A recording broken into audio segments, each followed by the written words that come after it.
সুপ্রিয় দর্শক, আপনারা দেখছেন এমএসডি ইউটিউব চ্যানেল। চলে আসলাম এইমাত্র পাওয়া আগামীকাল 24 ঘন্টায় খুবই গুরুত্বপূর্ণ ঝড় বৃষ্টি, নিম্নচাপ, মেঘ বৃষ্টি, শিলাবৃষ্টি, কালবৈশাখী ঝড় এবং আবহাওয়ার খবর নিয়ে দর্শক আজকে ভিডিওতে জানিয়ে দেবো বাংলাদেশে আবহাওয়া কেমন থাকার সম্ভাবনা রয়েছে এবং আরও জানিয়ে দেবো পশ্চিমবঙ্গে আবহাওয়া কেমন থাকার সম্ভাবনা রয়েছে।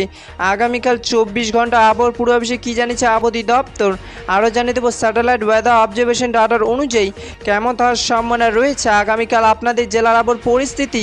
তাই প্রিয় দর্শক, ঝটপটে ভিডিওটিকে লাইক দিয়ে চ্যানেলটিকে সাবস্ক্রাইব করে পাশে থাকা বেল আইকনটি অন করে দিন এবং কমেন্টে জানিয়ে দিন আপনি কোন জেলা থেকে আজকের আমাদের আবহাওয়ার খবরটি দেখছেন এবং এই মুহূর্তে আপনার জেলার আবহাওয়ার পরিস্থিতি কেমন। দর্শক, এবার জানিয়ে দিচ্ছি এক নজরে। দর্শক, এবার সরাসরি চলে আসলাম মেঘ বৃষ্টির স্যাটেলাইট পূর্বাভাস চিত্রে এবং এই মুহূর্তে দেখতে পাচ্ছি আজ এবং আগামীকাল 24 ঘন্টায় বাংলাদেশে 8টি ভাগে 64 জেলা আকাশ মেঘলা থাকার সম্ভাবনা রয়েছে। আপাতত 24 ঘন্টা বাংলাদেশের ঢাকা, গাজীপুর, ময়মনসিংহ, নেত্রকোনা, সিলেট, সুনামগঞ্জ, মৌলভীবাজার, হবিগঞ্জ, কুমিল্লা, বাখনবাড়িয়া, চট্টগ্রাম, কক্সবাজার বৃষ্টি পড়ার সম্ভাবনা রয়েছে এবং পশ্চিমবঙ্গে কোচবিহার, দক্ষিণ দিনাজপুর, হাওড়া, হুগলি, জলপাইগুড়ি, ঝাড়গ্রাম, কলকাতা বৃষ্টি পড়ার সম্ভাবনা রয়েছে।